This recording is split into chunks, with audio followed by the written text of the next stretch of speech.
হযরতে আবু যর রাদিয়াল্লাহু তাআলা আনহু থেকে বর্ণিত, বিশ্বনবী বলেন, মানিদ্দাআ মা লাইসা লাহু ফালাইসা মিন্না। এই পৃথিবীতে যেই জিনিস তোমার না, ওটা যদি তুমি দখল করে নিজের আয়ত্তে নিয়ে নাও, দুইটা ক্ষতি হবে। ওই দিন থেকে ফালাইসা মিন্না, তুমি আর আমার উম্মত নেই। কি কথা বুঝতেছেন? বাংলাদেশে দখলদারিত্ব এর আগে ছিল না।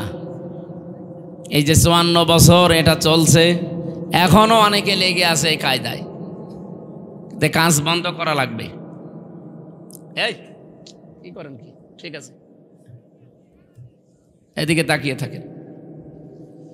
যেই জিনিস আপনার না, আপনি যদি জোর করে জবরদস্তি করে যে কোনো কায়দায় ওটা নিজের দখলে নিয়ে নেন, আপনি নামাজ পড়তে পারেন, রোজা রাখতে পারেন, হজ করে এসেছেন, আল্লাহর কসম ফালাইসা মিন্না, ওই দিন থেকে আপনার নবীর উম্মত নেই, আপনি অন্য কিছু। কেন এত শক্ত করে বললাম?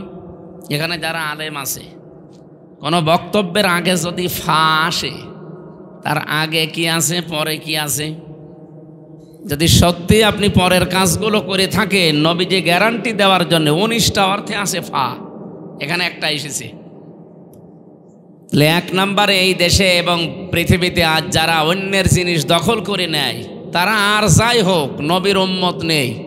বিশ্ব নবীর উম্মত যারা না, তারা হয় ইহুদি হবে, নাই খ্রিস্টান হবে, নাই মুশরিক হবে, নাই বৌদ্ধ হবে। কি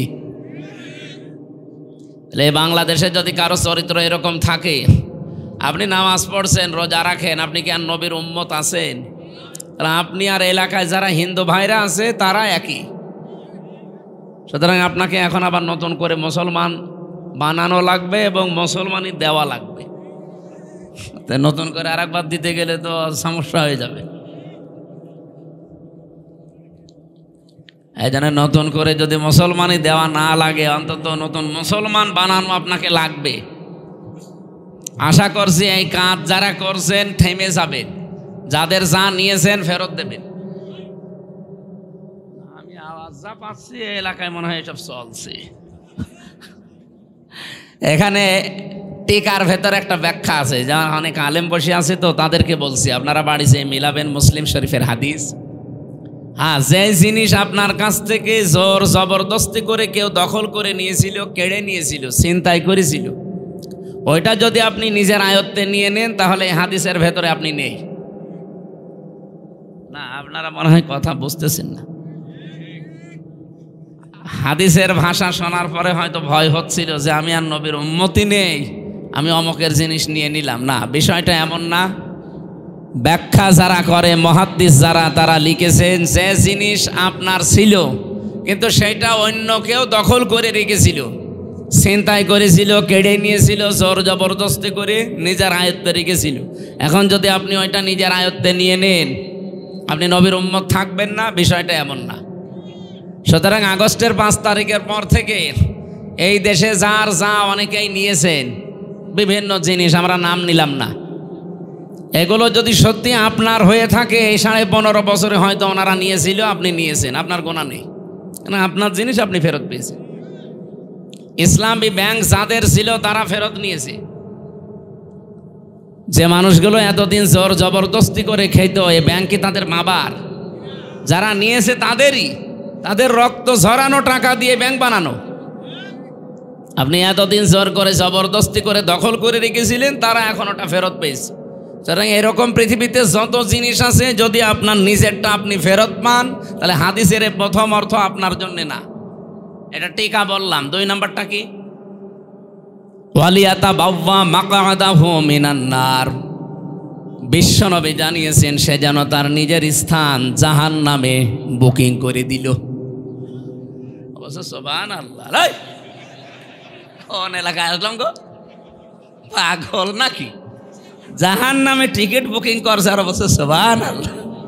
আমার মেয়ে তো একেবারে গ্রাম্য মানুষ, ও মনে হয় ওর বাবা মরে গেলেও সুবহানাল্লাহ পড়বে। এটা হিসাব নিকাশ করে বলবেন। হাদিসের 2টা পয়েন্ট ছিল।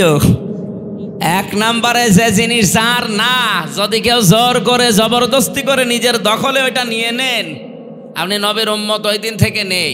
কিন্তু ওটা যদি আপনার নিজেরই থাকে, নিজে আপনি ফেরত পেয়েছেন এটার জন্য এই হাদিস আপনার জন্য না। এই যে ইসরায়েল যেটা দখল করছে আজ, 1940 সালে তাদেরকে আমাদের এই রোহিঙ্গার মতো থাকতে দিয়েছিলাম।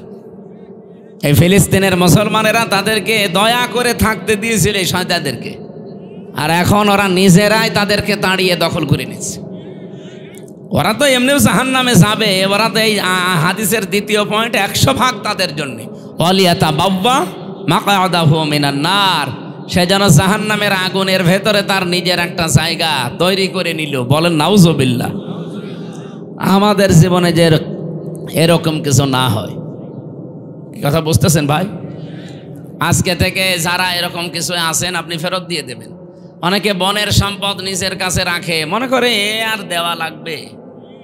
মাঠের জমি জায়গা হয়তো দেয়, বাড়ির জমি জায়গা অথবা সম্পদ যা আছে টাকা পয়সা দিতে চায় না। না, সাহাবা ইকরামের জীবনী পড়েছি, তারা এই আয়াত শোনার পরে ইউসিকুমুল্লাহু ফি আওলাদিকুম লিযযাকারি মিসলু হাজ্জিল উনসায়াইন, আল্লাহর নির্দেশ তোমাদের এক ছেলে যা পাবে 2 মেয়ে তাই পাবে।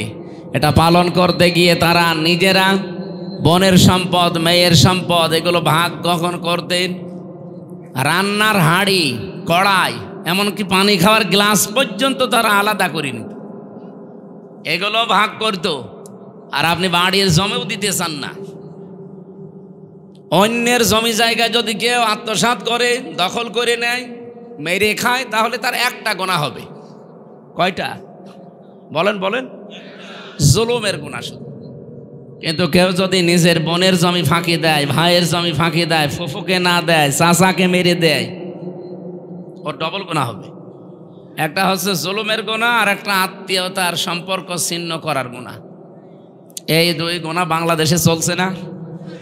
ওটা তো আপনার আয়ত্তে থাকার কথা না, বোনেরটা আপনি নিজের নামে নিয়ে চালিয়ে দিচ্ছেন। মানে অনেকে মনে করে আমার ছেলে মেয়ে, আমার স্ত্রী পুত্র এদেরকে সুখে রাখার জন্য আমি এগুলো করছি। আরে ভাই, আপনি তো পাগলও না, জাতের মাতাল না, তালেও মাতাল না।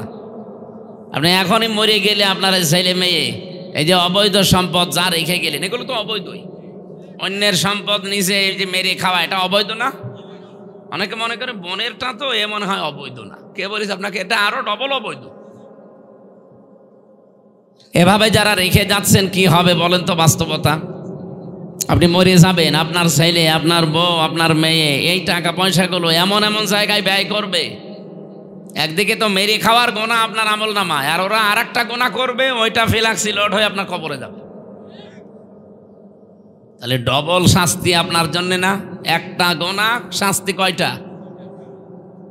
সূরা ফুরকানের ভেতরে 3টা পাপের কথা আল্লাহ উল্লেখ করে জানিয়েছেন। এই 3টা পাপ যদি দুনিয়ায় কেউ করে, তার শাস্তি হবে দুনিয়া আর আখিরাত মিলে ডবল।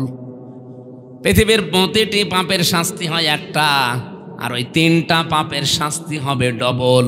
ওয়াল্লাযীনা লা ইয়াদউনা মা'আল্লাহি ইলাহান আখার ওয়ালা ইয়াকতুলুনান নাফসাল্লাতী হারামাল্লাহু ইল্লা বিল হাক্কি ওয়ালা ইয়াজনুন ইলা আখিরি আয়াত। সূরা ফুরকান 68 নম্বর আয়াতে আছে, 19 নম্বর পারার 4 নম্বর পৃষ্ঠার 15 নম্বর লাইনে আছে। আল্লাহ পাক বলেন, দুনিয়াতে যারা আমি আল্লাহ বাদে অন্য কাউকে ডাকে তাদের শাস্তি ডবল হবে। এখন যদি বলেন অন্যান্য ধর্মের যারা, তাদের কাছে হয়তো এটা পৌঁছায়নি, এজন্য না বুঝে ডাকে না। ইসলামের আওয়াজ যদি কারো কাছে নাও পৌঁছায়, তার বিবেক তো আছে। তার বিবেকের ওপরে তার কিয়ামতে প্রশ্ন করা হবে, তার হিসাব হবে, বিচার হবে বিবেকের ওপরে। একটুখানি চিন্তা করলেই তো হাতে বানানো জিনিসের মর্যাদা আপনি নিজেও বুঝতে পারেন। নিজে বানালাম, নিজে বানিয়ে যদি রাখেন, দেখবেন কুকুরে প্রসাব করলেও নিজেকে বাঁচাতে পারে না। নিজেকে যে নিজেই বাঁচাতে পারে না কুত্তার প্রসাব থেকে, আমি বিপদে পড়লে সে বাঁচাবে। এই জন্য আমি হিন্দু ভাইদের ভেতরে বহু শিক্ষিত যারা মার্জিত, এদেরকে আমি দেখেছি। কিছুদিন আগে এক কলেজের অধ্যাপক, বিসিএস ক্যাডার, ওনারে বললাম, স্যার আপনার এই মুসলমান হওয়ার দরকার নেই, আমাদের ধর্মে জোর জবরদস্তি নেই, বাড়াবাড়ি নেই। হ্যাঁ, আমাদের ধর্মে যদি জবরদস্তি থাকতো আপনাকে আমরা পিটিয়ে মুসলমান বানিয়ে ফেলতাম।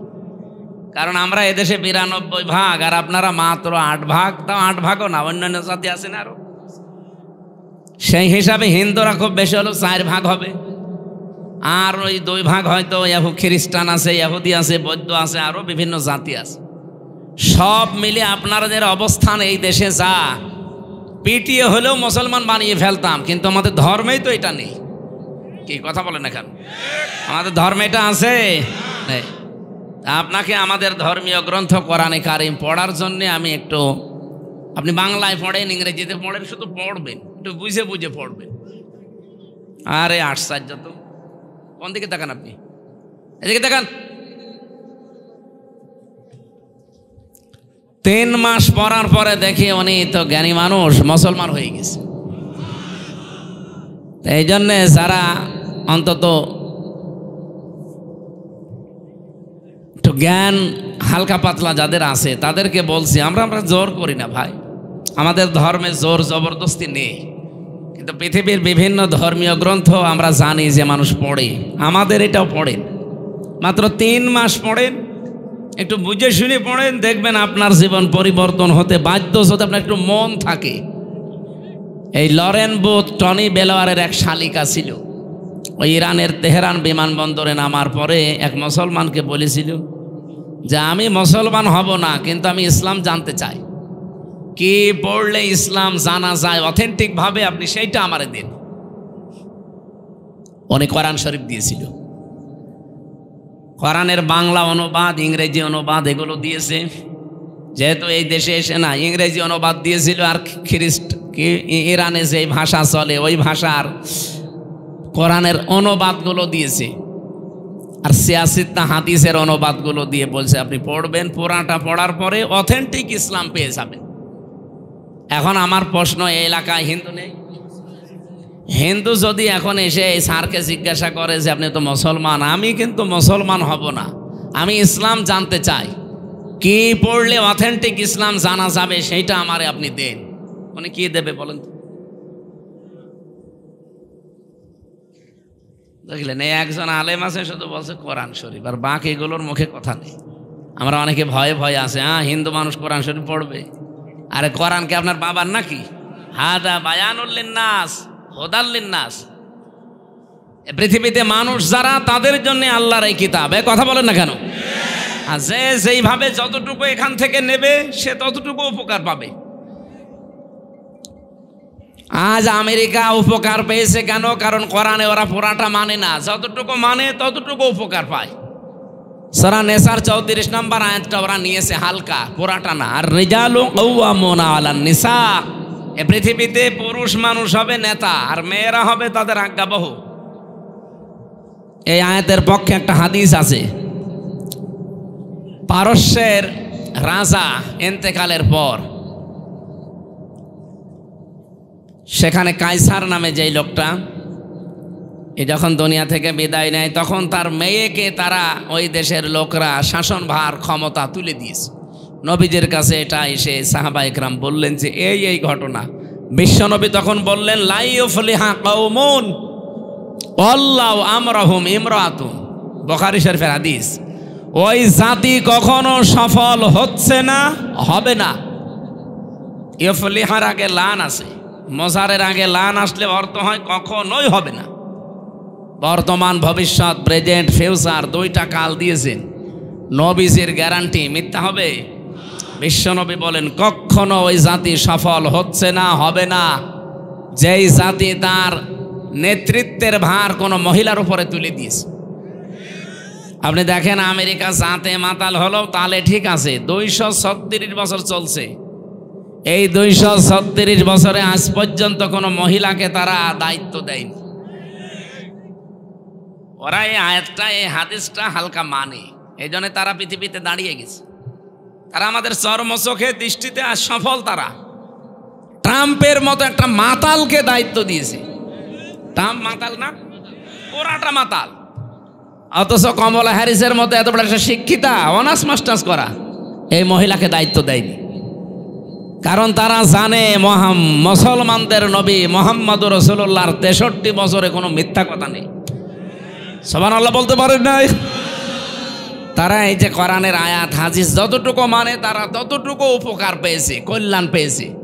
আর আমরা এই 54 বছর চলছে, আপনি অন্যদিকে নিন না স্যার, দেখেন এই 54 বছরে যারা আমরা এই দেশে দায়িত্ব দিচ্ছি, মহিলা বেশি না পুরুষ বেশি? আমরা যা দাঁড়াতে পারি না এই কারণে। বাইরের দেশগুলো কয়েকদিন আগে কয়েকটা দেশে ঘুরলাম, এই মানুষগুলো আজ দাঁড়িয়ে যাচ্ছে শুধুমাত্র নবীর এই হাদিস মানার কারণে। বিশ্বের বড় বড় মডেল যারা তাকান, একটা কোনো দেশে আপনি মহিলা নেতৃত্বে আছে পাবেন না, সবগুলো পুরুষ। পুরুষ খারাপ হোক, কারণ মেয়েদের বুদ্ধি পুরুষ মানুষের অর্ধেক, আর নিসাও নিসফুল আকিল। এটা তো আমি বানালাম নাকি? ওরা এতটুকু মেনে যদি দুনিয়ায় উপকার পায়, আমরা উপকার পাতাম, কিন্তু আমরা তো মানি না। কথা বলেন না কেন? আমার আলোচনায় রাজনৈতিক বিষয়গুলো না, আমি একটা উদাহরণ দিলাম শুধু, বাস্তবতায় এইটাই। এই জন্য কোরআন শরীফ যেহেতু সবার জন্যে, লরেন বুথ 3 বছর একাধারে কোরআন শরীফ পড়েছিল। প্রশ্ন এখানে হয়তো স্যার বাংলা শিক্ষিত মানুষ, বিভিন্ন আলেমরা এরকম প্রশ্ন করে, তাহলে কোরআন শরীফ হিন্দুর হাতে তুলে দেব, অজু আছে? কোরআন শরীফ অজু করে ধরা লাগবে, যেটা আরবি টু আরবি বাদ দিয়ে বাকি যেগুলো আছে, তাফসির লেখা আছে, ব্যাখ্যা আছে, বিশ্লেষণ করা আছে, এটা যে অজু করে ধরা লাগবে এমন কোন হাদিস কোরআনের আয়াত কোন জায়গায় পেয়েছে? ইন্নাহু লাকুরআনুন কারীমুন ফি কিতাবিম মাকনুন লা ইয়ামাসসুহু ইল্লাল মুতাহহারুন। এই যে হু আছে না, লা ইয়ামাসসুহু, মারজা কোন দিকে? লাওহে মাহফুজের দিকে, কারণ এর পরের শব্দ মুতাহহারুন। মুতাহহারুন শব্দের শাব্দিক অর্থ 2টা। আপনি অভিধানগুলো নিয়ে আসেন, আমি দেখিয়ে দিচ্ছি। মুতাহহারুনের 1 নম্বর অর্থ হচ্ছে পবিত্র, 2 নম্বর অর্থ হচ্ছে নিষ্পাপ। বলেন তো পৃথিবীতে এমন কেউ আছে যে 100% নিষ্পাপ, 100% পবিত্র?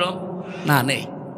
এটার জন্য মেলে শুধু লাউহে মাহফুজে যেখানে কোরআনে কারিম আছে, এই জন্য এর আগের শব্দটা ফি কিতাবিম মাকনুন। মাকনুন মানে কি? মাকনুন শব্দের শাব্দিক অর্থ হচ্ছে হাতের স্পর্শ ছাড়া। কারারিম মাকিন বলা হয় যেটা, যেখানে মায়ের সন্তান থাকে। 2টা জায়গাকে আমরা সংরক্ষিত বলি, যেখানে মানুষের হাতের স্পর্শ লাগে না। একটা মায়ের জরায়ু, যেখানে সন্তান থাকে। 2 নম্বরে লাউহে মাহফুজ, যেখানে কোরআন আছে। তো কোরআন যেহেতু আল্লাহ এখানে ইন্নাহু লাকুরআনুন কারীম দিয়ে শুরু করলেন, সেখানে মায়ের জরায়ু হওয়া সম্ভব না। সম্ভব? তাহলে এটা হবে অবশ্যই লাউহে মাহফুজ। এই জন্য আয়াতের সিরিয়াল দেখেছেন, উসুলে তাফসিরের মূল নীতি আছে 15টা। যারা তাফসিরের উপরে অনার্স মাস্টার্স করে, যারা কামেল করে তাফসির নিয়ে, তারা এটা আগে পড়া লাগে। উসুলে তাফসিরের মূল নীতি কয়টা? 15টা। তার ভেতরে 13 নাম্বার কায়দা এইটা, যে আপনি কোনো আয়াতের তাফসির যদি করতে চান, আগের আয়াত পরের আয়াতের সাথে সম্পর্ক। এই যে আজকের তেলাওয়াতকৃত আয়াত, এর আগের আয়াত পরের আয়াতে কি আছে আমি আগে ওইটা বলবো। আন্দাজে যদি আয়াতের ব্যাখ্যা করে আপনি কিছুই বুঝবেন না, আর আমি নিজেও বোঝাতে পারবো না। এই জন্য সম্পর্ক কি আছে একটার সাথে আর একটা, এটা আগে জানা লাগে। এটা তাফসিরের মূল নীতি। না বললে, আর এখানে মনে হয় এগুলো বলে লাভও হবে না, কারণ এখানে যে মানুষ বসে আছে, এদের পেটে বোম মারলেও আল্লাহ কি বের করবে আল্লাহ জানে। তারপরও যেহেতু স্যারের মতো অনেক শিক্ষিত মানুষ আছে, আমি তাদের জন্য এই পয়েন্টটা বললাম। তাফসির করার মূল কিছু নীতি আছে, উসুলে তাফসির বলা হয়। তে আয়াত দিয়ে যদি আমরা বাংলায় যারা দলিল দিতে চাই, যা এটা কোরআন শরীফ আপনি হিন্দুর হাতে তুলে দেবেন, আরে ভাই আয়াতের প্রথমে আর শেষের দিকে একটু মিলান। প্রথম আল্লাহ বললেন এটা সম্মানিত কোরআন, এতটুকু শেষ করেননি। ফি কিতাবিম মাকনুন, যেটা সংরক্ষিত করা আছে সুরক্ষিত স্থানে। লা ইয়ামাসসুহু ইল্লাল মুতাহহারুন, পবিত্র নিষ্পাপ ফেরেশতারা ছাড়া যেটাকে স্পর্শ করে না। তানজিলুম মির রাব্বিল আলামিন, যেটা নাজিল হয়েছে কার কাছ থেকে? আর আমরা আল্লাহর কাছ থেকে কথা বললেই বুঝি জমিন থেকে না আকাশ থেকে? এ পৃথিবীতে যতগুলো জিনিস নাজিল হয়, নাজিল মানে কি? এক জায়গা থেকে আর এক জায়গায় পড়ে যাওয়া। পৃথিবীতে যত জিনিস নাজিল হয় তার ভেতরে অন্যতম কি বলেন তো? কোরআন শরীফ। কোরআন শরীফ কেউ কি বলে যে কোরআন নিচ থেকে উঠেছে? কে বলে? নাজিল হয়েছে। কি বলে? এই জন্য কোরআনের 55টা নাম আছে, তার 5টা নাম খুব বেশি প্রচারিত আছে। একটা কোরআন, একটা ফুরকান, একটা কিতাব, একটা জিকির, আর একটা তানজিল। কি বললাম? তানজিল মানে কি? নাজিল হওয়া। এই জন্য যেই জিনিস নাজিল হয় আমরা জানি সেটা এই মাটি থেকে হয় না, সেটা কোথা থেকে হয়? আকাশ থেকে। আর একটা জিনিস নাজিল হয়, তার নাম কি? লোহা। লোহা কিন্তু দুনিয়ায় তৈরি হয় না, কারণ লোহা তৈরি হওয়ার জন্য যে পাওয়ার দরকার, ওই পাওয়ার পৃথিবীর কোনো শক্তির ভেতরে নেই, এটা আকাশে আছে। এই জন্য লোহা আল্লাহ তৈরি করে নাজিল করে। সুবহানাল্লাহ বলতে পারেন নাই? 3 নম্বরে নাজিল হয় আর একটা জিনিস, কি নাম? বৃষ্টি। পৃথিবীতে বৃষ্টি কি তৈরি হয় না নাজিল হয়? আল্লাহ নাজিল করেন। এরকম 7টা জিনিস আছে আল্লাহ নিজে যেগুলো নাজিল করেন। তাহলে এখানে আগের আয়াত পরের আয়াতের সাথে একটু যদি আমরা রিলেটেড সম্পর্কটা দেখি যে না, এই আয়াতগুলো, এই কোরআনের এই কথাগুলো আল্লাহ দুনিয়ার জন্য না, এটা দিয়েছে লাউহে মাহফুজের ওই কোরআন, যেখানে ফেরেশতারা ছাড়া কেউ স্পর্শ করে না। আর একদিকে ফেরেশতারা নিষ্পাপ, আর একদিকে পবিত্র। এখানে কোনো সন্দেহ আছে? তাহলে কোরআন শরীফ একজন মানুষকে আপনি তুলে দেবেন, আর কোনো প্রশ্ন করবেন না। এর এখানে একটা হাদিস এসেছে, মুসলিম শরীফের হাদিস, হযরতে আলী থেকে বর্ণিত রাদিয়াল্লাহু তাআলা আনহু। এদিকে তাকান। নবীজি টয়লেট থেকে বের হয়ে আসলেন। এই গল্প করেন মানে? আমি কি আর কি মারছি? বাইরে যেতে এখনই গিবত করবেন যে কি বললো বুঝলাম না, এক কথা বারবার রিপিট করছি তো এই কারণে। ওনাকে গোশত খেতে দিয়েছে, সিদ্ধ গোশত। নবীজি গোশত খাওয়ার জন্য পাত্রটা হাতে নিলেন, মুখে দিলেন। সাহাবী বললেন, হে নবী, আপনি ওযু করবেন না? ভালো করে শোনেন, এটা বাংলায় বলছি, আরবিতে আছে, বাংলাটা বলছি। বিশ্বনবী ওই দিন জানিয়েছেন, সাহাবী, আল্লাহ পাক আমাকে শুধুমাত্র নামাজ পড়ার আগে ছাড়া পৃথিবীর কোনো কাজ করার আগে ওযু করতে নির্দেশ দেয়নি। এখন আপনি বলেন, নামাজ পড়ার আগে ওযু করতে নির্দেশ দিয়েছেন কে? কোথায় আছে? কোরআনে কারিমের সূরা মায়েদার 7 নম্বর আয়াতে পাবেন, ইয়া আইয়ুহাল্লাযীনা আমানু ইযা কুমতুম ইলাস সালাতি ফাগসিলু ওয়ুজুহাকুম ওয়া আইদিয়াকুম ইলাল মারাফিক ইলা আখিরি আয়াত। ইমানদারেরা যখন নিয়ত করো যে নামাজে দাঁড়াবো, তখন কি করো? ওযু করো। বলেন বলেন। এখানে ওযুর কয়েকটা ফরজ দেওয়া আছে, 4টা। আমার যেহেতু এইটা উদ্দেশ্য না, আমি বোঝালাম যে পৃথিবীতে শুধুমাত্র ওযু করা লাগবে, মাস্ট বি। কিসের আগে? আরো জোরে। আর নামাজের আগে যদি ওযুর ব্যবস্থা না থাকে, বা এমন কোনো অসুখ আপনার পানি ধরলেই রোগটা বেড়ে যায়, ওই অবস্থায় যদি মাসের পরে মাস, বছরের পরে বছর চলে যায়, তারপরও আপনাকে ওযু করার দরকার নেই, তাইমম করে নামাজ হবে। হবে না? তাইমমের ব্যবস্থাও নেই। এমন একটা জায়গায় আছে যে তাইমম করবেন, তাইমম করার জন্য যে জিনিসগুলো লাগে, পবিত্র মাটি জানিয়ে, এগুলো একটাও নেই। এমন এমন জায়গায় আপনি আছেন যেখানে এগুলোর একটাও পাওয়া যাচ্ছে না। কি করবেন? মাটিও নেই, পানিও নেই, নামাজ তো ফরজ পড়তেই হবে। এত গুরুত্বপূর্ণ বিধান এটা আমি 1 সেকেন্ডে বলি। কোনো মহিলার যদি সন্তান পৃথিবীতে আসার সময় হয়, নবীজি বলেন, যদি সন্তানের মাথা দেখা যাচ্ছে, নামাজের সময় হয়ে গেছে, তোলার ভেতরে এই সন্তানের মাথাটা বিছিয়ে দাও, ওই মহিলাকে বলো যে নামাজ পড়ো। আপনি টের পাচ্ছেন কি বললাম? ডেলিভারির সময় যে কষ্টটা, বিজ্ঞান এখন দেখাতে পাচ্ছে কম্পিউটার দিয়ে কষ্ট মাপার একটা স্কেল আছে। পৃথিবীর প্রতিটি জিনিস যেমন মাপ দেওয়ার জন্য আলাদা আলাদা যন্ত্র আছে। এখানে ডাক্তার না উনি, ওনারে যদি বলে আমার জ্বর মেপে দেন, থার্মোমিটার দেবে। যদি বলি এই স্টেজ মেপে দেন, থার্মোমিটার দিয়ে মাপবে। এটার জন্য আলাদা যন্ত্র আছে না, ফিতা লাগবে, গজ লাগবে। পৃথিবীর প্রতিটি জিনিস পরিমাপ করার জন্য আলাদা আলাদা যন্ত্র আছে আর আলাদা আলাদা নাম আছে। এখন যে আপনি কষ্ট মাপবেন কি দিয়ে? দাড়ি পাল্লা দিয়ে, কি দিয়ে? স্কেল দিয়ে। এটার জন্য আলাদা একটা যন্ত্র আছে। কম্পিউটারের ভেতরে আমি দেখেছি কষ্ট পরিমাপ করার যন্ত্র। পৃথিবীর যত শক্তিশালী মানুষ হোক ৪৫ ইউনিটের বেশি কষ্ট দিলে মানুষটা মরে যাবে, সে যাই হোক, পুরুষের ভেতরে। কিন্তু মেয়েদের আলাদা কিছু সেল আল্লাহ দিয়েছেন। এই যে সেলগুলো, এখন যেহেতু কথাটা মনে এসেছে এই জন্য বলছি, সেল মানুষের শরীরে ২ কোটির উপরে আছে। এই সেলগুলো যদি আপনি সতেজ রাখতে চান, যদি শক্তিশালী করতে চান, পৃথিবীতে একটাই বিধান আল্লাহ দিয়েছেন, তার নাম অটোফেজি। আমরা যেটাকে সিয়াম বলি, রোজা। বিজ্ঞান এটা নিয়ে, এই যে ইউশনারি ওসামি নামে এক বিজ্ঞানী, একে তো নোবেল পর্যন্ত ২০১৭ সালে পেয়েছে। একে তার খেলা করতে নোবেল দেয়নি। এই শরীরের উপরে গবেষণা চালিয়ে দেখে ২ কোটির উপরে কোষ পাওয়া যাচ্ছে আমাদের শরীরে। কয় কোটি? এর বাইরে এই যে 11.5 মাস 12 মাস আমরা যারা রোজা রাখি না, খালি খেয়েই যায়। এই অতিরিক্ত খাবার পরে এই কোষগুলো আরো কিছু বৃদ্ধি হতে থাকে যেগুলোর কোনো কাজ নেই। আর পৃথিবীর যে কোনো বৃদ্ধি হওয়া জিনিস যারা বাড়ে বেশি, তাদের দ্বারা উপকারের চাইতে ক্ষতি হয় বেশি। বাংলাদেশে যারা বেড়েছিল বেশি, আমাদের হাইব্রিড নেতা বলে জানি, এদের দ্বারা ক্ষতি হয়। কিন্তু আসল নেতার দ্বারা কিন্তু অত ক্ষতি হয় না। ক্ষতি হয় সব চাইতে বেশি কাদের দ্বারা? বাড়ে বেশি। ফসলে আপনি সার দিয়েও ফসল হয় না, আর আগাছা সার দেওয়া লাগে। 14 বার করে কেটে তারপরে দেখা যাচ্ছে ও ফসলের উপরে চলে যাচ্ছে।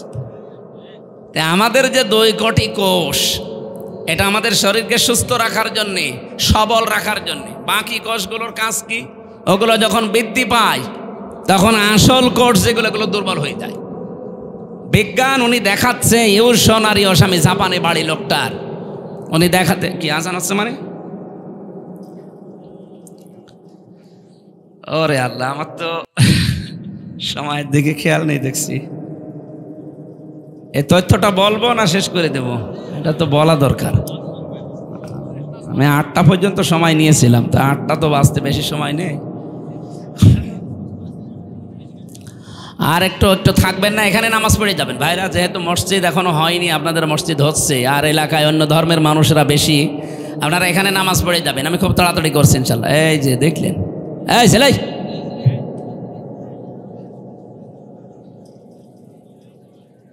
কি বৃষ্টি হচ্ছে, দর ওঠে কেন? মুয়াজ্জিন, এত মুয়াজ্জিন এলাকায় যান মুয়াজ্জিন যারা যে আজান দেন, বাকিগুলো যেন না ভাই। আমরা আয়াতটা অন্তত শেষ করি, খালি এই তথ্যটা বলার পরে চলে যাচ্ছি। উনি জানিয়েছেন অতিরিক্ত এই কোষগুলোকে যদি দুর্বল করতে হয়, তাহলে কমপক্ষে 30 দিন, বছরে 30 দিন 14 থেকে 15 ঘন্টা আপনি না খেয়ে থাকতে হবে একাধারে। পৃথিবীর কোন ধর্মে এটা আছে দেখি? 4500 ধর্মীয় গ্রন্থ এই পৃথিবীতে এখন আছে, উল্লেখযোগ্য আছে 27টা। এই 27টাকে তিনি এক জায়গায় করে করে মিলিয়েছিলেন যে কোনটা এই তথ্য পাওয়া যায়। সর্বশেষ পেয়েছেন মুসলমানদের ধর্মীয় গ্রন্থ কোরআনে কারিম, সূরা বাকারার 183-84 নাম্বার আয়াতে। আল্লাহ পাক 1500 বছর আগে অটোফেজির তথ্য দিয়েছেন, ওয়াং তাসমু খায়রুল লাকুম ইন কুনতুম তা'লামুন। তোমরা যদি রোজা রাখো, এটার দ্বারা তোমাদেরই ভালো হবে। কি ভালো হবে, উপকার হবে, সেখানে এরকম পয়েন্টগুলো দেওয়া আছে। তার ভেতরে এইটা একটা। অতিরিক্ত এই কোষগুলো আস্তে আস্তে যখন আপনার শরীর থেকে দুর্বল হয়ে যাবে, আসল কোষগুলো তখন শক্তিশালী হবে। শরীরের ভেতরে 5.5 কেজি রক্ত আছে। 226 কিলোমিটার বেগে মাথা থেকে পা পর্যন্ত চলার জন্য ওই কোষগুলো সাহায্য করে। জোরে বলেন সুবহানাল্লাহ। এই যে মানুষের কষ্ট সহ্য করার যে লিমিট আছে, 45 ইউনিটের বেশি কষ্ট দিলে তো একজন মানুষ মরে যায়। একজন মা পৃথিবীতে সন্তান নিয়ে আসতে যে কষ্টটা পায় কমপক্ষে 57 ইউনিট কষ্ট সহ্য করা লাগে। মা যে কষ্ট পেয়েছেন একটা, এই পৃথিবীতে মায়ের এই কষ্টের জন্য এই সন্তানের প্রতি মায়ের হক বাবার চাইতে 3 গুণ আল্লাহ বৃদ্ধি করে দিয়েছেন নবীর মাধ্যমে। বলেন সুবহানাল্লাহ। আমি যে তথ্যটা বোঝাচ্ছিলাম, আপনি যদি সারা জীবন এখন এই যে কষ্ট, এত কষ্ট করছে মা সন্তান জন্ম দিতে, জীবন মরণ নিয়ে টানাটানি, কিন্তু নবীজি বলেন এই সময় যদি নামাজের সময় হয়ে যায়, সন্তানের মাথা তোলার ভেতরে বিছিয়ে বলো নামাজ পড়, কারণ নামাজ কি ফরজ। বলেন বলেন। এই ফরজ নামাজ পড়তে গিয়ে ওযু করা শর্ত। ওযু করার জন্য পানি নেই, পানি ধরলেই রোগ বেড়ে যায়। মাটি দিয়ে করবেন, মাটিও নেই, প্লেনের ভেতরে আছেন, কি করবেন? তখন বিনা ওযুতে আপনাকে নামাজ পড়া লাগবে। কোন দিকে পশ্চিম যদি জানেন ভালো, কোন দিকে পশ্চিম জানা নেই, যেদিকে মুখ আছে ওই দিকেই নামাজ পড়া লাগবে। তাও নামাজ মাপ নেই। এই নামাজ যেন ফওত না হয়ে যায়, নষ্ট না হয়, এই জন্য এই এলাকার যুবকরা একটা মসজিদ বানাচ্ছে। এটাই তো উদ্দেশ্য নাকি? সুতরাং এখানে সাধ্য মতো কিছু চেষ্টা করবেন যেন এটা দাঁড়িয়ে যায়। হয়তো আপনি 50 বছর পরে থাকবেন না, কিন্তু কিয়ামত পর্যন্ত এই মসজিদটা এখানে থাকবে। যদি ভারতের মতো এদেশে আগ্রাসন শুরু না হয়, এই উগ্রপন্থী হিন্দু যারা, তারা যদি মসজিদ ভেঙে না দেয়, এই মসজিদ এখানে কায়েমজা হয়ে গেল, কিয়ামত পর্যন্ত এখানে থাকবে। আর মানুষ এখানে সেজদা দিতে থাকবে। যত মানুষ এখানে সেজদা দেবে, কবরে বসে বসে আপনি ফেলাক্সি লোড হয়ে সওয়াব পেতে থাকবেন। বলেন সুবহানাল্লাহ। আমরা ওযুর এই বিষয়টা নিয়ে পর্যন্ত এসেছিলাম। নবীজি বললেন আমাকে ওযু করার আগে, শুধু নামাজ পড়ার আগে ওযু করার নির্দেশ আল্লাহ দিয়েছেন।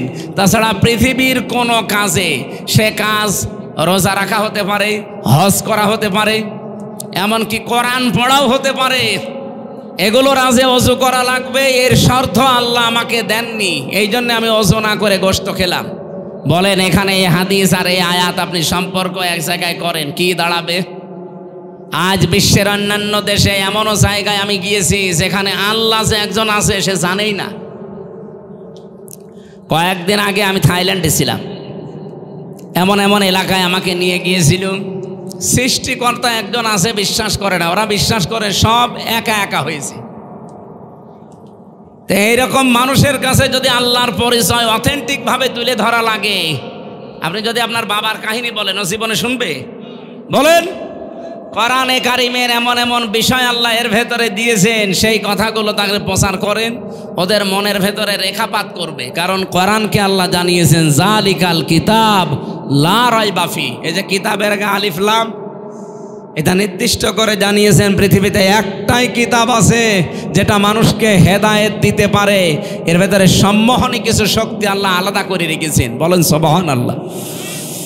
ও সিরাজগঞ্জবাসী, আমি যে কথাটা তুলেছিলাম এখান থেকে, এই সবগুলোর দ্বারা প্রমাণ করা যায় এটা দিয়ে যে ওযু করা কোরআন শরীফের যে বাংলা, ইংরেজি, উর্দু, ফার্সি তাফসির এগুলো ধরা শর্ত না।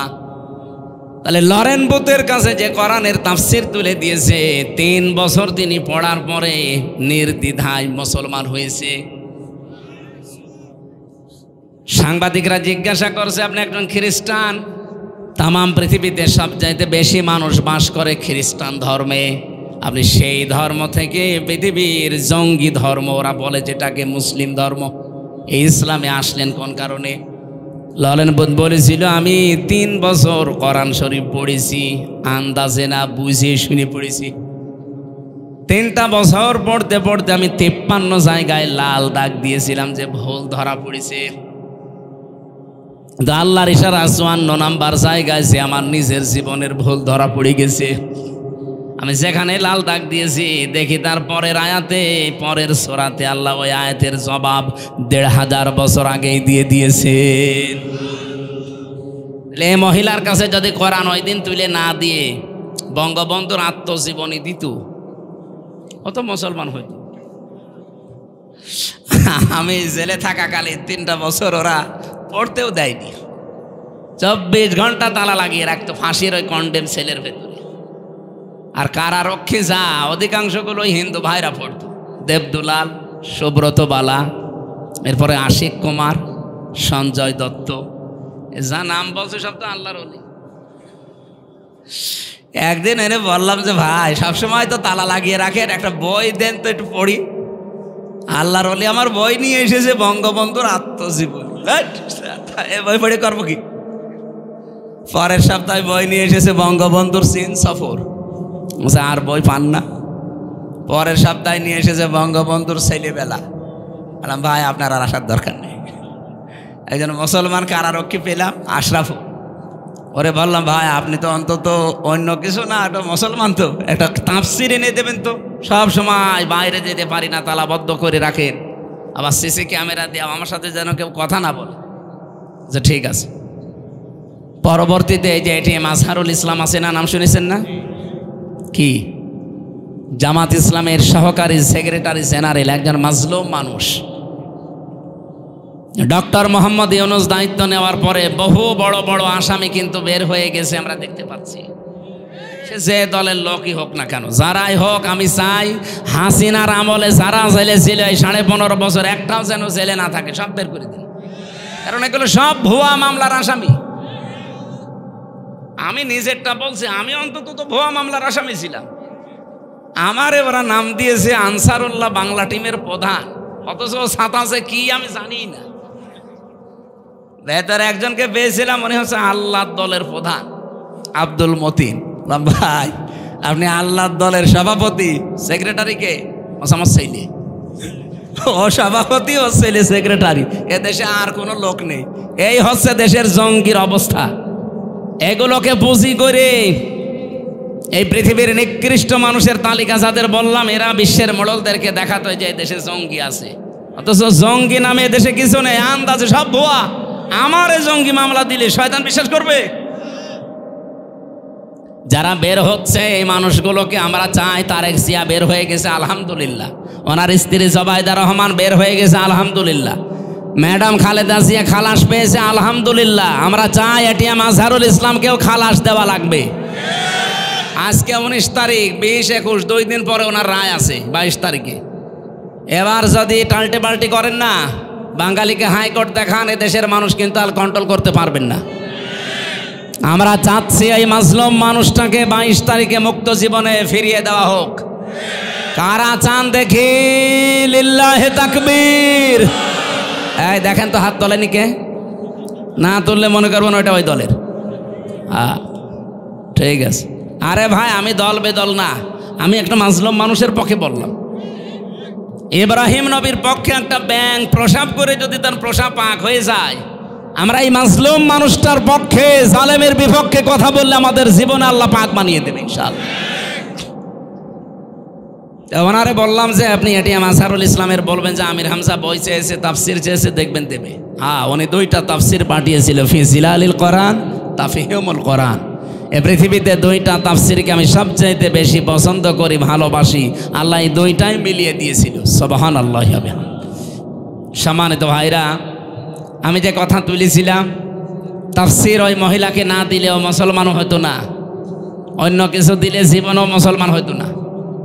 কোরআনের ভেতরে আল্লাহ যে সম্মোহনী শক্তিটা দিয়েছেন, এটা পৃথিবীর কোনো কিতাবে দেয়নি। আছে না? নেই। কারণ অন্যান্য কিতাবের কাছে গেলে আপনি আরো গোমরা হবেন। আপনি এখন ইনজিলের কাছে যান, আসলে ইনজিল নেই, এই জন্য ইনজিল পড়লে আপনি আরো খারাপ হবেন। তাওরাতের কাছে যান, তাওরাত আসলটা নেই, ওটার কাছে গেলে আপনি আরো খারাপ হবেন। শুধুমাত্র এইটার যেহেতু কোনো পরিবর্তন হয়নি, আর কিয়ামত পর্যন্ত হওয়ার সম্ভাবনা, সুতরাং এইটার কাছে সবাইকে আসার আহ্বান জানাচ্ছি। আজকে বাংলার জামাত ইসলামী কুষ্টিয়া জেলা শাখার ওলামা বিভাগের উদ্যোগে প্রায় 650 আলেম এক জায়গায় হয়েছিল। ডক্টর খলিলুর রহমান মাদানী হাফিজাহুল্লাহ উনি এসেছিলেন। সবাইকে আহ্বান জানিয়েছে যে বাংলাদেশে যারা আমরা কথা বলি, অন্তত 8-10 মিনিট যেন কোরআন শিক্ষার গুরুত্ব কি, কোরআনের আশার গুরুত্ব কি, এটা আমরা জানাই। আমি সেটার জন্য টাচ দিলাম। দল মত নেই, কোরআন শরীফ শুধু মুসলমানদের জন্য না ভাই, সবার জন্যে। এই জন্য যারা আছেন, আরবি টু আরবি যদি বাদ দেন, শুধু তাফসিরের কাছে আসেন, এটা পড়েন, দেখেন আপনার জীবন পরিচ্ছন্ন হতে বাধ্য যদি আপনার শুধু একটু মন থাকে। গিরিশচন্দ্র সেনের মন ছিল না, ও তাফসির লেখার পরও হেদায়েত পায়নি। তা আপনার যদি একটু হালকা মন থাকে যশোরের অধ্যাপকের মতো, আপনি 3 মাসের ভেতরে দেখবেন এই পৃথিবীর শান্তির ধর্ম মুসলমান, ইসলাম এর ভেতরে চলে আসবে। আল্লাহ সেই কোরআনে কারিম থেকে 6666টি আয়াত, এটা প্রসিদ্ধ, 6236টা আয়াত, এটা বিশুদ্ধ। আমরা মাত্র একটা আয়াত পড়েছি, সূরা আহকাফ আয়াত নাম্বার 14, 15, 2টা আয়াত পড়েছি। এই 2টা আয়াত সামনে নিয়ে তাফসীর আকারে কিছু কথা বলতে চাচ্ছি, যেহেতু অনুষ্ঠান আর একটা আছে তো, আর এখানে 8টা পর্যন্ত সময় নিয়েছিলাম। আমি গুরুত্ব বোঝাতে যে সময়টা ক্ষেপণ হয়ে গেছে, আপনারা আর একটু থাকবেন না? আউযু বিল্লাহি মিনাশ শাইতানির রাজিম, বিসমিল্লাহির রহমানির রহিম। ইন্নাল্লাযীনা ক্বালু রাব্বুনাল্লাহু সুম্মা ইসতাকামু ফালা খাউফুন আলাইহিম ওয়ালা হুম ইয়াহজানুন। সাদাকাল্লাহুল আযীম। আহকাফ একটা পাহাড়ের নাম। কিসের নাম? আল্লাহ পাক এখান থেকে মাত্র একটা আয়াত, 14 নম্বর আয়াতটা আপনাদের সামনে পড়েছি। ইন্নাল্লাযীনা ক্বালু, নিশ্চয় যারা এ কথা বলে, শুধু বলে না, বলেছে অতীতে, এখনো যারা বলছে, রব্বুনাল্লাহ, আমাদের রব আল্লাহ। এ কথাটা যারা বলতে পারবে যে আমাদের রব আল্লাহ, আর কাউকে আমরা রব হিসাবে মানি না, শুধু বলেই শেষ করে দেয় না, সুম্মা ইসতাকামু, এর উপরে দাঁড়িয়ে যায়, ইস্তেকামাত পয়দা করে, দৃঢ়তা নিয়ে আসে এই শব্দের উপরে। ফালা খাউফুন আলাইহিম ওয়ালা হুম ইয়াহজানুন, আল্লাহ পাক বলেন তাদের কোনো ভয়ও নেই, কোনো চিন্তাও নেই। বলেন সুবহানাল্লাহ। উলাইকা আসহাবুল জান্নাহ, এই মানুষগুলো জান্নাতের অধিবাসী। খালিদিনা ফিহা, চিরকাল সেখানে তারা থাকবে। জাযাম বিমা কানু ইয়ামালুন, তারা যে কাজ কারবার দুনিয়ায় করেছে তাদের পুরস্কার আমার আল্লাহ এটা দেবেন। এবার বাংলা অর্থের পরে আমরা তাফসিরে যাচ্ছি। এই যে বিমা কানু ইয়ামালুন, আপনি যা করেছেন তার পুরস্কার আল্লাহ দেবেন। কি করেছিলেন? এর আগে আল্লাহ যে 2টা শব্দে আমাদেরকে কিছু কাজের নির্দেশ দিলেন, যে যারা বলে আমাদের রব আল্লাহ, এর উপর টিকে থাকে। রব শব্দের ব্যাখ্যায় আমি যতগুলো বিষয় তাফসীরের ভেতরে পড়েছি, রবের প্রথম অর্থ সৃষ্টিকর্তা। রব মানে কি? আমাকে সৃষ্টি করতে পারে শুধুমাত্র কে? পৃথিবীর অনেক ধর্মের কথা বললাম না, প্রায় 4500 ধর্ম। অন্যান্য ধর্মে তারা অন্যান্য বিষয়কে সৃষ্টিকর্তা মানে। এই যে হিন্দু ধর্মের যারা 12 মাসে 13 পূজা করে, 33 কোটি ওদের দেবতা, ওরা অন্যান্য এমন এমন নাম দিয়ে তাদেরকে ওরা সৃষ্টিকর্তা মনে করে। বিভিন্ন জিনিস মনে করে এগুলো এই বানিয়েছে, এগুলো এই বানিয়েছে। ওরা নাম দিয়েছে সরস্বতী, নাম দিয়েছে দুর্গা। এক একটার এক এক ক্ষমতা। কেউ ব্যবসায় বরকত দেয়, কেউ লেখাপড়ায় বরকত দেয়, কেউ ফসলে বরকত দেয়। এক একটার নাম এক একটা দিয়েছে, এগুলো তারা সৃষ্টিকর্তা, সৃষ্টি করেছে। আমরা জানা রব বলে আল্লাহকে বিশ্বাস করি। এই পৃথিবীতে 210 কোটি এখন আমরা মুসলিম। আমাদের সবার বিশ্বাস আমাদের সৃষ্টিকর্তাকে। আমি নাম নিতে যাইতে ঘৃণা করে এই জন্য নামটা নিচ্ছি না। পালিয়ে গেছে যিনি, উনি কিন্তু বলেছিল ফসলে বরকত দিয়েছে, মা দুর্গা গজে চড়ে এসেছে। এ কথা বললে আপনার রবকে রব মানা হয়? হয় না। কারণ সৃষ্টি তো দুর্গা করতে পারে না। আপনি ফসলের মাঝে দুর্গাকে বসিয়ে রেখেন, ফসল সহ দুর্গা চুরি হয়ে যাবে। আমাকে বেশি বলছে, আপনি রেখে দেখেন। এমনিতে রব মানে সৃষ্টিকর্তা নয়। এটা প্রথম 5টার ভেতরে প্রথম এটা।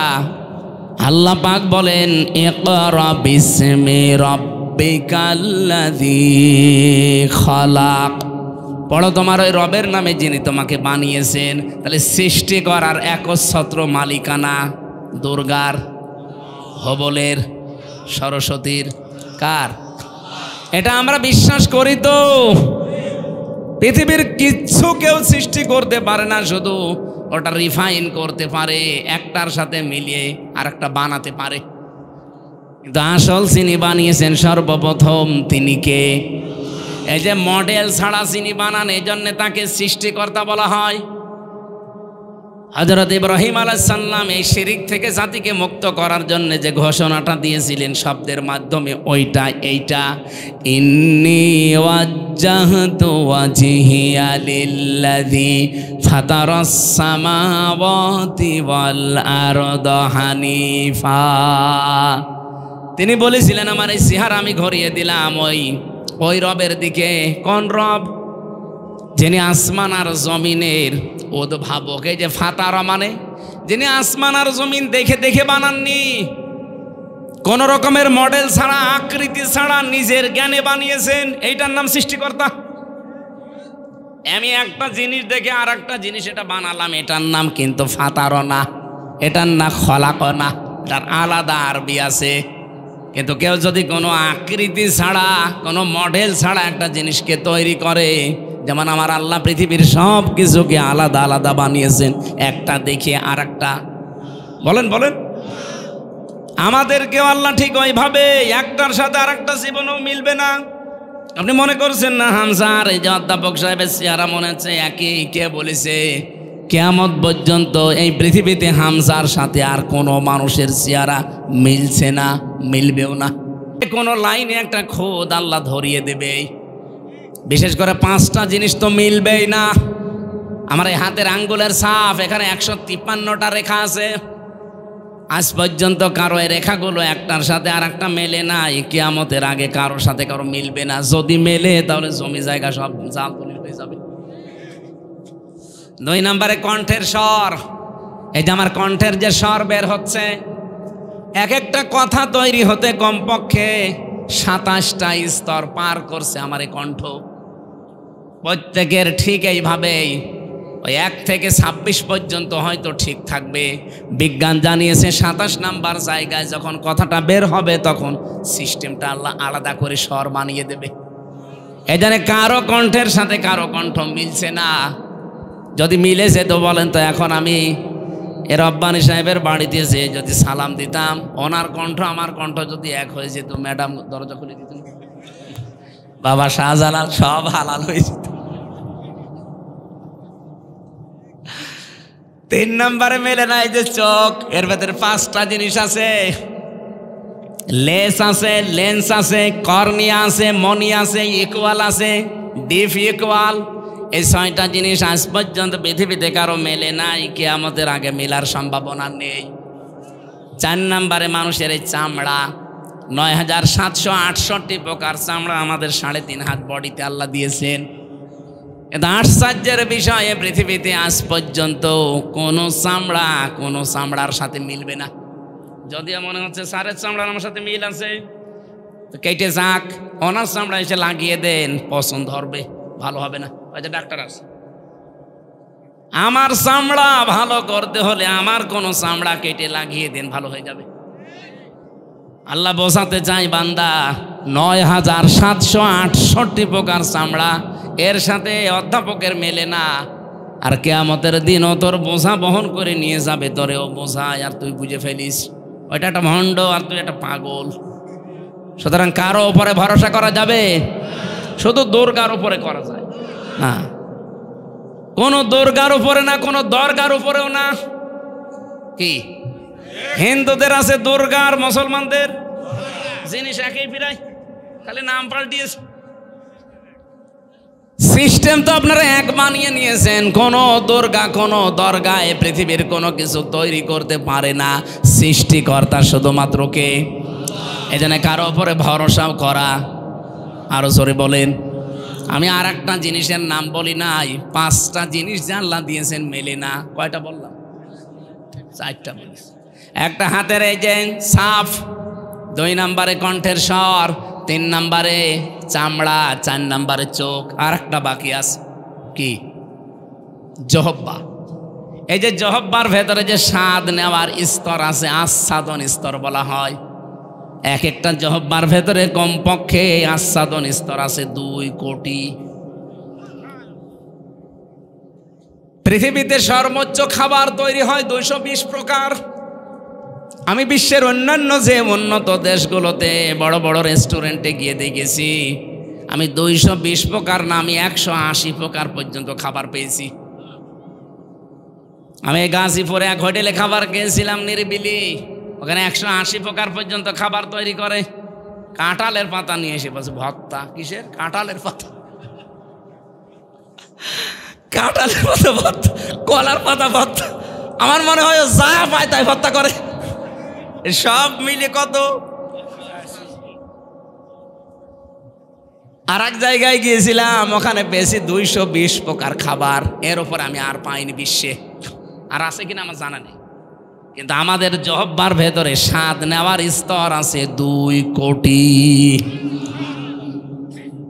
কিন্তু এই স্তরগুলো, আস্বাদনগুলো আমার আল্লাহ পৃথিবীতে কারো সাথে কারোটার মিল রাখে নাই। আমার স্তরের ভেতরে আপনি এখন দেন, হয়তো আমার মিষ্টি ভালো লাগবে, আমার ডায়াবেটিস আছে তো এই কারণে, তো এনার কাছে দিলে ওনার জহব্বার স্তরে আল্লাহ এটা রাখেন নাই। ওনার কাছে হয়তো অন্য কিছু ভালো লাগবে ওই স্তরে। এক একটা স্তরে আল্লাহ এক একটা জিনিস দিয়ে স্বাদ চাকার তৌফিক দেন মানুষকে। রব্বুল আলামিন বলেন এগুলো সব সৃষ্টিকর্তা আমি। এই জন্য রব মানে প্রথম বলেন তো কি? আমরা সৃষ্টিকর্তা অন্য কাউকে মানি? বলেন। 2 নম্বরে রব মানে আইনদাতা। এখানে আমার মনে হয় প্রশ্ন করলে শুধু স্যার আর কয়েকটা আলেম বাদ দিয়ে কেউ বলতেই পারবেন না যে আল্লাহর আইন কয়টা। কয়টা বলেন তো? 500। অথচ এখানে 92% মুসলমান এই দেশে আমরা বাস করি, আল্লাহর একটা আইনও এখানে চলে না।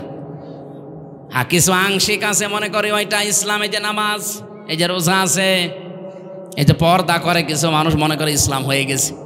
অথচ আল্লাহর আইনের ভেতরে 500, তার ভেতরে অন্যতম একটা ইসলামী অর্থনীতি। এটা যে একটা ইবাদত, একটা আইন, আমরা অনেকে জানিও না, মানিও না। ইসলামী অর্থনীতি একটা ইবাদত না? বলেন বলেন, এটা কত বড় মারাত্মক অপরাধ আপনি জানেন? এই অর্থনীতি যদি আপনি না মেনে চলেন, কেউ যদি ইসলামী অর্থনীতি বাদ দিয়ে এই যে সুদ ভিত্তিক অর্থনীতি যেটা বাংলাদেশে চলছে, কেউ যদি ওইটা মেনে চলে আর ওইটা কায়েম করার চেষ্টা করে, সে যেন মায়ের সাথে জেনা করে। আজ বাংলাদেশে শুধু ইসলামী ব্যাংক ইসলামী নিয়মে চলবে কেন? যত ব্যাংক আছে এই দেশে, সোনালী, রূপালী, চৈতালি ব্যাংক আছে, ওইটাও হবে অগ্রণী। যত রকমের ব্যাংক এই দেশে আছে, প্রত্যেকটা ব্যাংক চলবে ইসলামী শরিয়া অনুযায়ী। ইসলামী শরিয়তের মূলনীতি কয়টা? ওটা তো আইন। কমপক্ষে আমি 28টা পেয়েছি। এই যে মোশারাকা, মোদারাবা, মোরাবাহা, বায়ে সালাম, বায়ে ইস্তেসনা, বায়ে মুআজ্জাল, বায়ে ওয়াহেদা, এরকম 28টা আমি পেয়েছি। যারা আরো বড় অর্থনীতিবিদ তারা তো আরো বেশি পাবে। আমার ছোট মাথায় যদি এত থাকে, তো স্যারের মতো বড় মাথা তো আরো বেশি থাকবে। অর্থনীতি যে ইবাদত আমরা জানিও না, মানিও না। এই জন্য সুদ ভিত্তিক অর্থনীতি জারি থাকার কারণে এই এলাকায় আছে কিনা আমি জানি না, যে টাকা ছেড়ে রাখে, টাকা আসে। 1000 টাকা দিয়ে রাখে, মাসে মাসে 1000 টাকায় 100 টাকা বেশি পায়। এমনকি এখানে অনেকে বসে আছে, টাকা ছেড়ে রেখেছে, ওয়াজ শুনি যে টাকা তুলবে। কারা এগুলো করছেন হাত তোলেন তো। আলহামদুলিল্লাহ, এলাকায় সুদ নেই, কালকে পেপারে দিয়ে দেবে, তারা আসে, সুদ নেই। আর যদি 2-1 এরকম 2 নাম্বার থাকেন, এই যে স্যার একটা উদ্যোগ নিচ্ছে সুদ ভিত্তিক অর্থনীতি, এটা যেন নির্মূল করা যায়। কারণ মায়ের সাথে জেনা করে নামাজ হয়, রোজা হয়, পর্দা করে লাভ হয়। আপনার গা শিউরে ওঠার কথা না যে মায়ের সাথে জেনা করে আসলে লোকটা, বলেন নাউজুবিল্লাহ। ইসলামী অর্থনীতি কায়েম করা লাগবে, আর এটা তো ফেরেশতারা কায়েম করবে। আস্তে আস্তে শুরু করেন, ব্যক্তিগতভাবে, পারিবারিকভাবে, সামাজিকভাবে আমরা যদি প্রত্যেকের জায়গা থেকে আরম্ভ করি। কারণ রব মানে কি? আইনদাতা। রব মানে আল্লাহর আইন কয়টা? 500, তার ভেতরে ইসলামী অর্থনীতি একটা। এই জন্য আমাদের আগামীতে বাংলাদেশ যদি সুদ ভিত্তিক অর্থনীতি বন্ধ করতে হয়, জাকাত ভিত্তিক অর্থনীতি এটা কায়েম করা লাগবে। আর এটা কায়েম করবে যারা রাষ্ট্রের দায়িত্বে থাকবে সামনে, তারা। আর আমরা এই জন্যেই চাচ্ছি যে এমন এমন মানুষ আমরা এবার সামনে পাঠাবো যারা কোরআন শরীফ বুকে নিয়ে সংসদে যে নামাজের বিল আনবে, যাকাতের বিল আনবে। এটা কি রাজনীতি মনে হয় আপনার কাছে? হ্যাঁ, এটাই আমার রাজনীতি। কারণ এখানে কোরআন শরীফ না গেলে জীবনে এই সুদ বন্ধ হবে না, যাকাত ওখানে কেউ কায়েমও করবে না। আর আপনি কবরে যে বলবেন মার রব্বুকা, তোমার রব কে ছিল, জীবনও বলতে পারবে না। এই যে চলন বিল, এটা চলন বিল লেখা না, চলন বিল উন্নয়ন ফাউন্ডেশন, এখানে সুদ মুক্ত ঋণ প্রকল্পের আওতায় বিনিয়োগের আবেদন, গ্যারান্টি, মঞ্জুরি এবং এগ্রিমেন্ট উনি দায়িত্বে আছেন। ওনারা মিলে এইগুলো চেষ্টা চালাচ্ছে। আপনারা এরকম কোনো ফাউন্ডেশন পেলে সেখানে যুক্ত হবেন।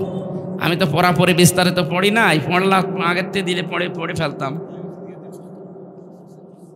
ঠিক আছে, আমি যদি কোনো জায়গায় বলতে পারি পড়ে তারপরে বলবো। আমি আন্দাজে তো বললে রেকর্ড হচ্ছে।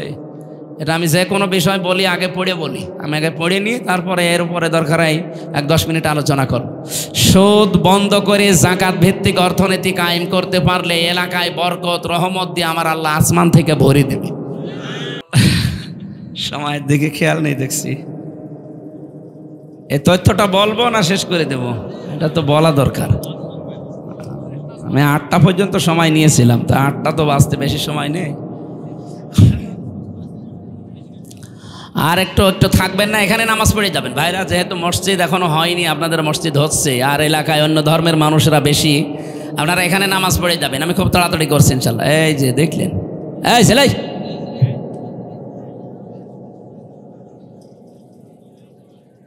কি বৃষ্টি হচ্ছে, দর ওঠে কেন? মুয়াজ্জিন, এত মুয়াজ্জিন এলাকায় যান,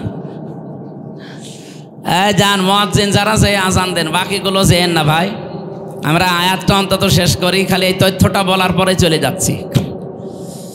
উনি জানিয়েছেন অতিরিক্ত এই কোষগুলোকে যদি দুর্বল করতে হয় তাহলে কমপক্ষে 30 দিন, বছরে 30 দিন 14 থেকে 15 ঘন্টা আপনি না খেয়ে থাকতে হবে একাধারে। পৃথিবীর কোন ধর্মে এটা আছে দেখি? 4500 ধর্মীয় গ্রন্থ এই পৃথিবীতে এখন আছে, উল্লেখযোগ্য আছে 27টা। এই 27টাকে তিনি এক জায়গায় করে করে মিলিয়েছিলেন যে কোনটা এই তথ্য পাওয়া যায়। সর্বশেষ পেয়েছেন মুসলমানদের ধর্মীয় গ্রন্থ কোরআনে কারিম, সূরা বাকারার 183-84 নম্বর আয়াতে। আল্লাহ পাক 1500 বছর আগে অটোফেসির তথ্য দিয়েছেন, ওয়াং তাসমু খায়রুল লাকুম ইন কুনতুম তা'লামুন। তোমরা যদি রোজা রাখো এটার দ্বারা তোমাদেরই ভালো হবে। কি ভালো হবে, উপকার হবে, সেখানে এরকম পয়েন্টগুলো দেওয়া আছে। তার ভেতরে এইটা একটা। অতিরিক্ত এই কোষগুলো আস্তে আস্তে যখন আপনার শরীর থেকে দুর্বল হয়ে যাবে, আসল কোষগুলো তখন শক্তিশালী হবে। শরীরের ভেতরে 5.5 কেজি রক্ত আছে, 226 কিলোমিটার বেগে মাথা থেকে পা পর্যন্ত চলার জন্য ওই কোষগুলো সাহায্য করে। জোরে বলেন সুবহানাল্লাহ। এই যে মানুষের কষ্ট সহ্য করার যে লিমিট আছে, 45 ইউনিটের বেশি কষ্ট দিলে তো একজন মানুষ মরে যায়। একজন মা পৃথিবীতে সন্তান নিয়ে আসতে যে কষ্টটা পায়, কমপক্ষে 57 ইউনিট কষ্ট সহ্য করা লাগে। তাহলে মা যে কষ্ট পেয়েছেন একটা, এই পৃথিবীতে মায়ের এই কষ্টের জন্যই সন্তানের প্রতি মায়ের হক বাবার চাইতে 3 গুণ আল্লাহ বৃদ্ধি করে দিয়েছেন নবীর মাধ্যমে। বলেন সুবহানাল্লাহ। আমি যে তথ্যটা বোঝাচ্ছিলাম, আপনি যদি সারা জীবন এখন এই যে কষ্ট, এত কষ্ট করছে মা সন্তান জন্ম দিতে, জীবন মরণ নিয়ে টানাটানি, কিন্তু নবীজি বলেন এই সময় যদি নামাজের সময় হয়ে যায়, সন্তানের মাথা তোলার ভেতরে বিছিয়ে বলো নামাজ পড়। কারণ নামাজ কি? ফরজ। বলেন বলেন। এই ফরজ নামাজ পড়তে গিয়ে ওযু করা শর্ত। ওযু করার জন্য পানি নেই, পানি ধরলেই রোগ বেড়ে যায়। মাটি দিয়ে করবেন, মাটিও নেই, প্লেনের ভেতরে আছেন, কি করবেন? এখন বিনা ওযুতে আপনাকে নামাজ পড়া লাগবে। কোন দিকে পশ্চিম যদি জানেন ভালো, কোন দিকে পশ্চিম জানা নেই, যেদিকে মুখ আছে ওই দিকেই নামাজ পড়া লাগবে। তাও নামাজ মাপ নেই। এই নামাজ যেন ফওত না হয়ে যায়, নষ্ট না হয়, এই জন্যে এই এলাকার যুবকরা একটা মসজিদ বানাচ্ছে। এটাই তো উদ্দেশ্য নাকি? সুতরাং এখানে সাধ্য মতো কিছু চেষ্টা করবেন যেন এটা দাঁড়িয়ে যায়। হয়তো আপনি 50 বছর পরে থাকবেন না, কিন্তু কিয়ামত পর্যন্ত এই মসজিদটা এখানে থাকবে।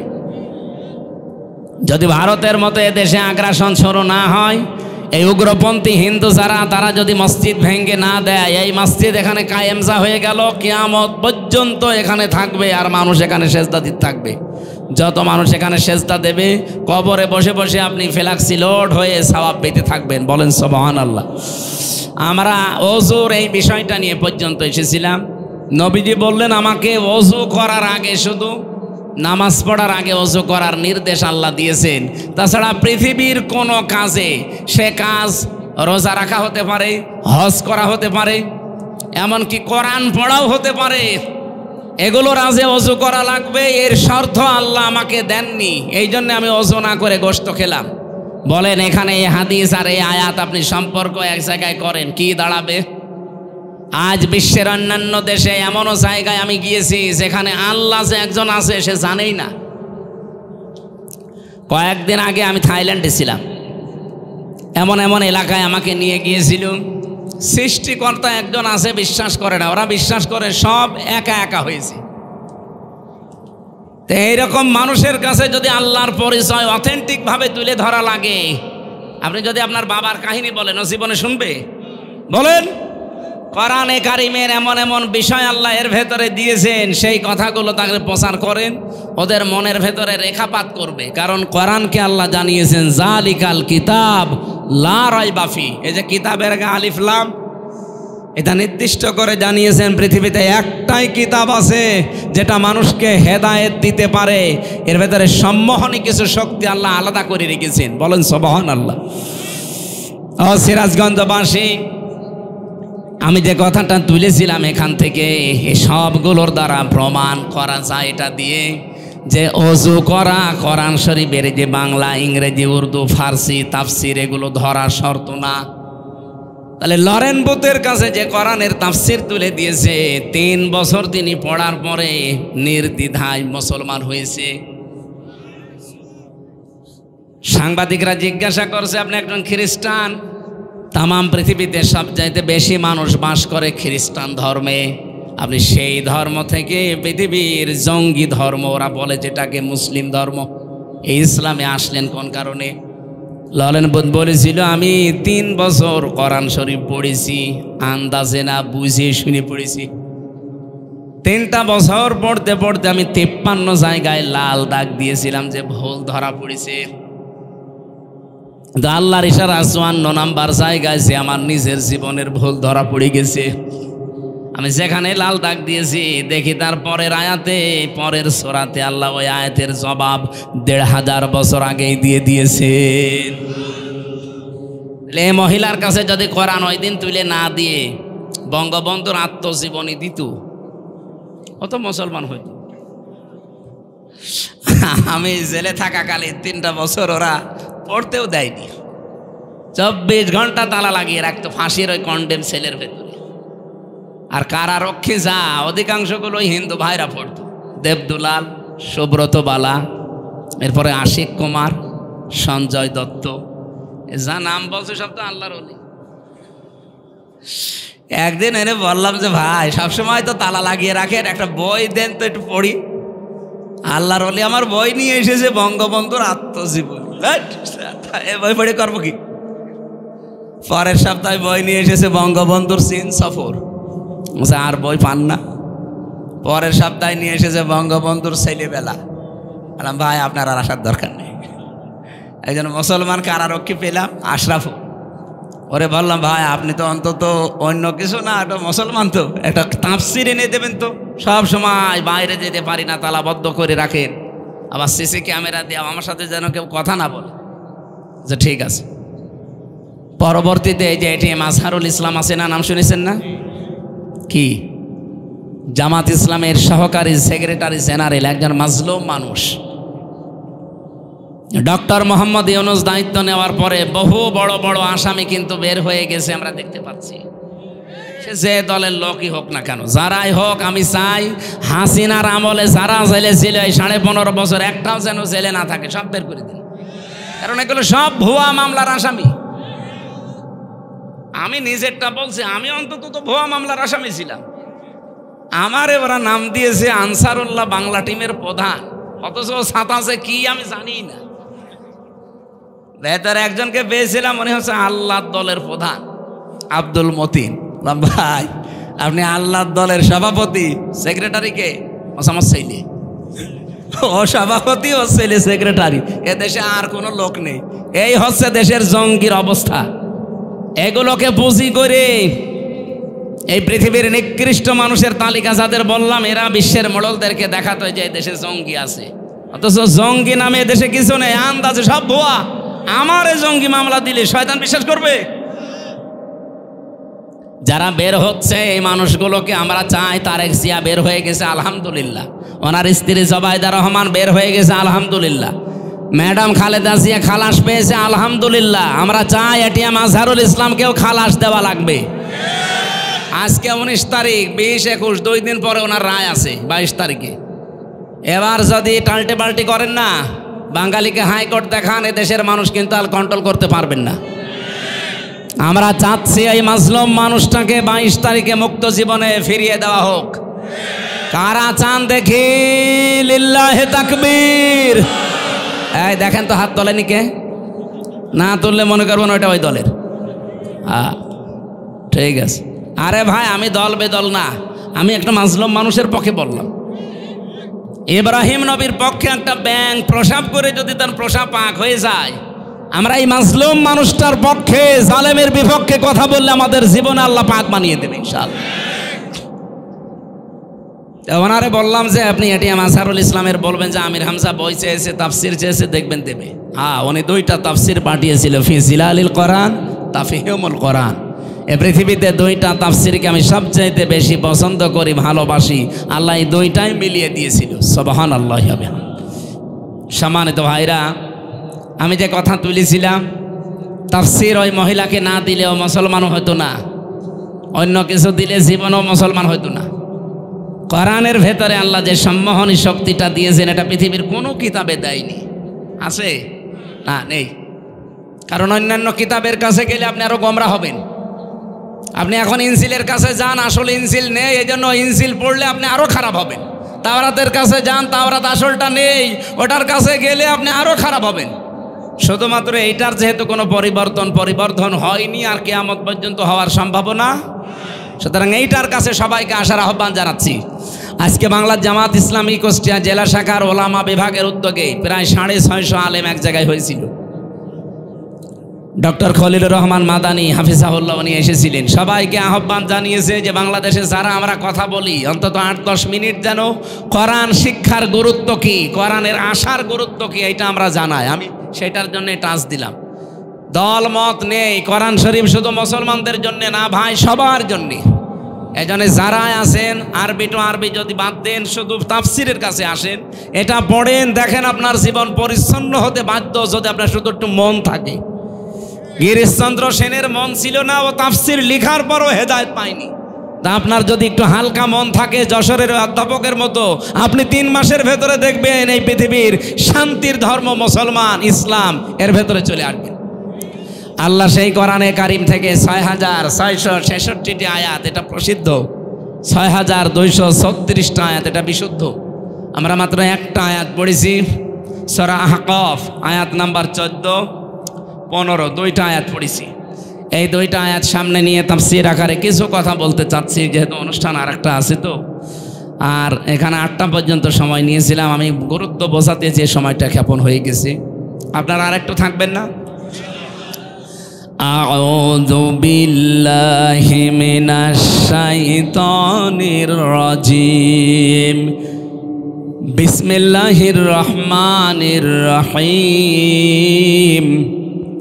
ইন্নাল্লাযীনা ক্বালু রাব্বুনাল্লাহু সুম্মা ইসতাকামু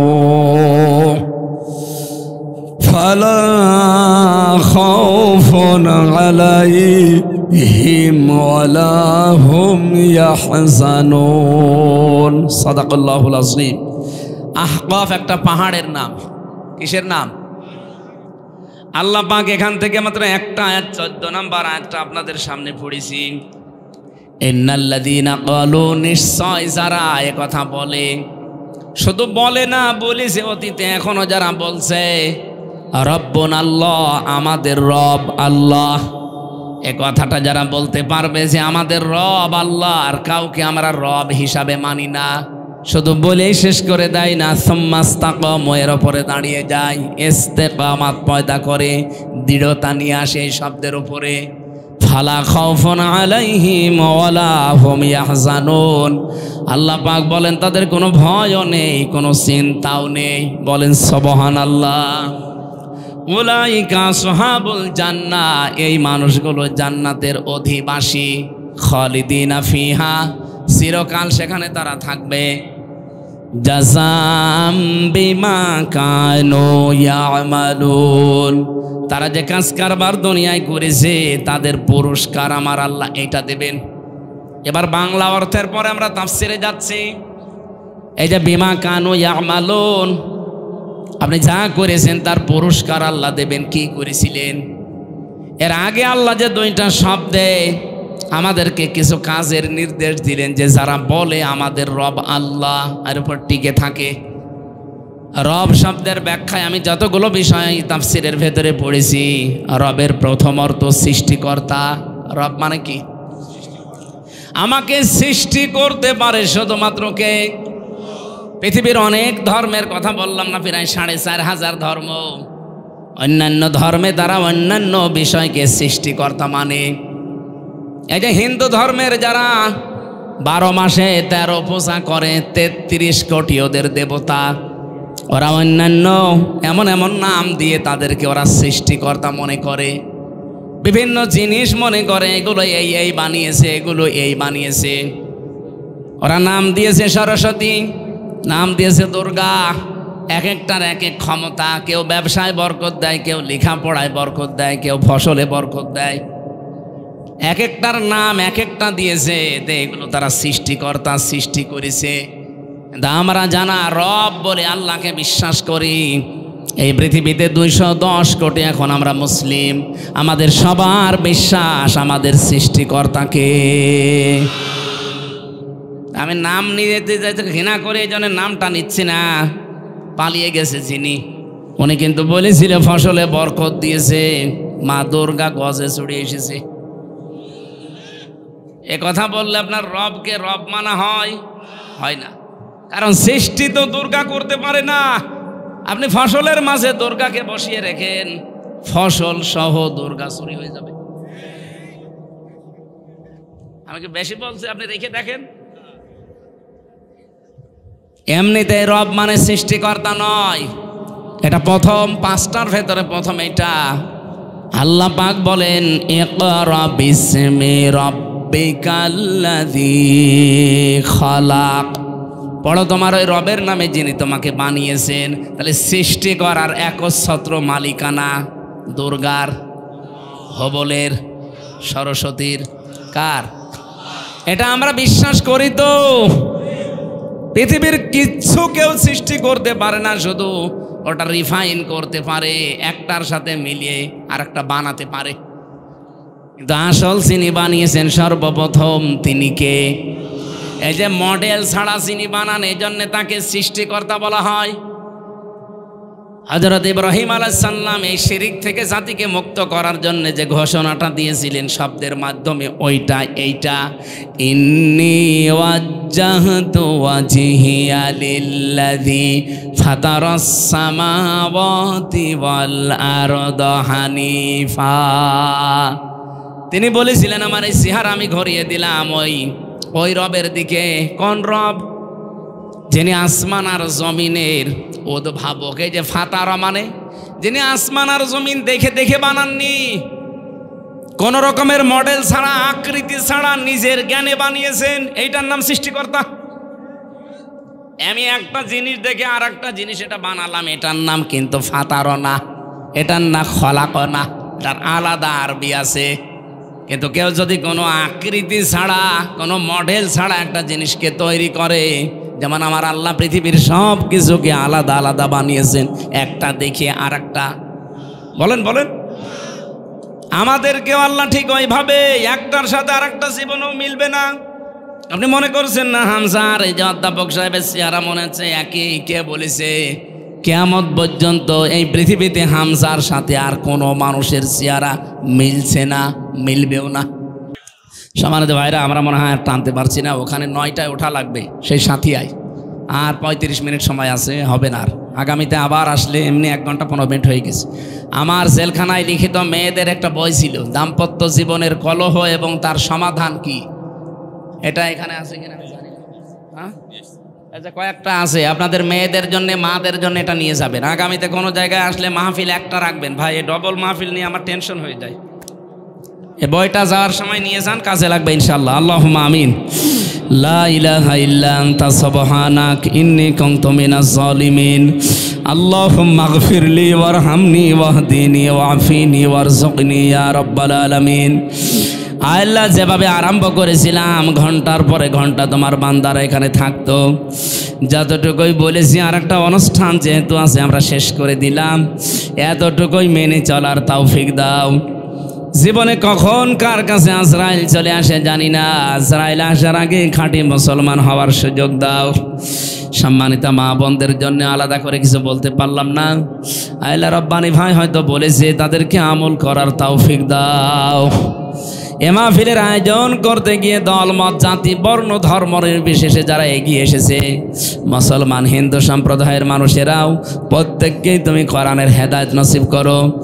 যে 30 জন যুবক মিলে আজকের এই আয়োজনে এলাকাবাসীকে সাথে নিয়ে আঞ্জাম দিল, এই যুবকদেরকে তুমি ওমরের মতো বানিয়ে দাও। এলাকায় মাটির নিচে ঘুমিয়ে যারা আছে এদেরকে তুমি জান্নাত দাও। এই মসজিদ তোমার ঘর, আল্লাহ কিয়ামত পর্যন্ত এখানে জারি করে দাও। সম্মানিত সভাপতি একজন অধ্যাপক আল্লাহ আমিনুর ভাইকে তুমি কবুল করো। গোলাম রব্বানি সহ যত মানুষ আমরা এখানে এসেছি, জীবনের অপরাধগুলো মাফ করে সবগুলো নেকি বানিয়ে দাও। আলহামদুলিল্লাহি রাব্বিল আলামিন। লা ইলাহা ইল্লাল্লাহু মুহাম্মাদুর রাসূলুল্লাহ। সালাম। এরা ওদের এই মসজিদ নাকি এখন এক কোদাল একটা উদ্বোধন করবে আমারে দিয়ে, আমি একটা কোপ মেরে এরপরে চলে যাব সাথিয়াতে। আপনারা বইটা এখান থেকে নিয়ে যান, কয়েকটা আছে, কাজে লাগবে। মেয়েকে পড়াবেন, মাকে পড়াবেন, স্ত্রীকে পড়াবেন, কাজে লাগবে।